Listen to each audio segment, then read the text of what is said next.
Hello అండి, నేను doctor Harshavardhan, consultant paediatrician and neonatologist at Harsha hospital, Kanteshwar, Nizamabad.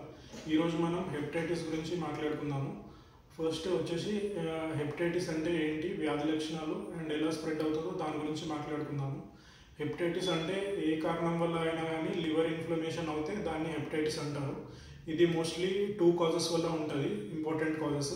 80% causes వచ్చేసి వైరల్ ఇన్ఫెక్షన్స్ వల్ల అవుతుంది అండ్ 20% ఇతర కాజెస్ వల్ల ఉంటుంది, లైక్ బ్యాక్టీరియల్ కానీ ఇంకా పారాసైటిక్ ఆర్ డ్రగ్ యూజ్ వల్ల అవుతుంది. వైరల్ ఇన్ఫెక్షన్స్లో హెపటోట్రోపిక్ వైరస్ అంటారు. దీంట్లో 5 టైప్స్ ఉంటాయి. Hepatitis A, B, C, D, E అని 5 టైప్స్ ఉంటాయి. ఈ 5 టైప్స్ సబ్ టైప్స్ అనేది హెపటైటిస్కి మెయిన్ రీజన్స్ ఉంటాయి. అండ్ పిల్లల్లో మోస్ట్ కామన్గా చూసే హెపటైటిస్ ఇన్ఫెక్షన్ వచ్చేసి హెపటైటిస్ ఏ ఇన్ఫెక్షన్ ఉంటుంది. అండ్ దీంట్లో మనం మళ్ళీ 2 టైప్స్ ఉంటాయి, అక్యూట్ ఇంకా క్రానిక్ హెపటైటిస్ అంటారు. అక్యూట్ వైరల్ హెపటైటిస్ అంటే యూజువల్గా లెస్ దాన్ 1 month హెపటైటిస్ వ్యాధి లక్షణాలు ఉన్న వాళ్ళని అక్యూట్ హెపటైటిస్ అంటారు. అండ్ క్రానిక్ అంటే మోర్ దాన్ 6 months వ్యాధి లక్షణాలు ఉండి డయాగ్నోజ్ అయిన వాళ్ళ కేసెస్ని మనం క్రానిక్ హెపటైటిస్ అంటారు. అండ్ యూజువల్గా అక్యూట్ హెపటైటిస్ వచ్చేసి కాజ్ చేసే వైరస్ వచ్చేసి ఏ ఇంకా ఈ కాజ్ చేస్తాయి. And chronic viral hepatitis cause చేసేటి బి, సి, డి కాజ్ చేస్తాయి. అండ్ దీని మోడ్ ఆఫ్ స్ప్రెడ్ గురించి మాట్లాడుకుంటే యూజువల్గా person to person infection spread అయ్యే ఛాన్సెస్ ఎక్కువగా ఉంటాయి. అండ్ కంటామినేటెడ్ వాటర్ కానీ అంటే కలుషితమైన నీరు, ఆహార పదార్థాల వల్ల స్ప్రెడ్ అవుతుంది. అలాగే ఐబిఐఎం ఇంజెక్షన్ అన్సేఫ్ ప్రాక్టీసెస్ వల్ల యూజ్ కూడా ఉన్నప్పుడు ఇది స్ప్రెడ్ అవుతుంది. ఏదైనా బ్లడ్ ప్రోడక్ట్స్ కంటామినేట్ అయినప్పుడు కూడా ఇది యూజువల్గా స్ప్రెడ్ అవుతుంది. అండ్ శానిటరీ ఇంకా లైఫ్ స్టైల్ హైజీనిక్ లేనప్పుడు కూడా ఇది యూజువల్గా స్ప్రెడ్ అవుతుంది కంటామినేటెడ్ వాటర్ వల్ల. అండ్ నెక్స్ట్ వచ్చేసి దీని డయాగ్నోస్టిక్ టెస్ట్ ఏది ఉంటుందంటే యాంటీ హెచ్ఐవి టెస్ట్ అంటారు. ఐజిఎం హెచ్ఐవి అంటే hepatitis A virus antibody test అంటారు. ఇది డయాగ్నోస్టిక్ ఉంటుంది హెపటైటిస్కి. నెక్స్ట్ మనం డైరెక్ట్గా వ్యాక్సిన్స్ గురించి మాట్లాడుకుందాము. ఏ వ్యాక్సిన్స్ యూస్ఫుల్ ఉంటాయి. ఇంపార్టెంట్ వ్యాక్సిన్స్ వచ్చేసి మనకి హెపటైటిస్ ఏ ఇంకా హెపటైటిస్ బి వ్యాక్సిన్స్ ఉంటాయి. సో ఈరోజు మనం ఓన్లీ హెపటైటిస్ ఏ వ్యాక్సిన్ గురించి మాట్లాడుకుందాము. నెక్స్ట్ వచ్చే వీడియోలో మనం హెపటైటిస్ బి వ్యాక్సిన్ గురించి మాట్లాడుకుందాం. హెపటైటిస్ ఏ వ్యాక్సిన్ వచ్చేసి మనకి 2 టైప్స్ ఉంటుందండి. ఒకటి కిల్డ్ వ్యాక్సిన్ అంటారు, ఇంకోటి లైవ్ వ్యాక్సిన్ అంటారు. కిల్డ్ వ్యాక్సిన్ ఎగ్జాంపుల్ వచ్చేసి హ్యాబ్రిక్ 720 అని ఉంటుంది. మనకి ఈరోజు లైవ్ వ్యాక్సిన్ గురించి మాట్లాడుకుందాము. లైవ్ వ్యాక్సిన్ వచ్చేసి బయోవాక్ ఏ అని వస్తుంది.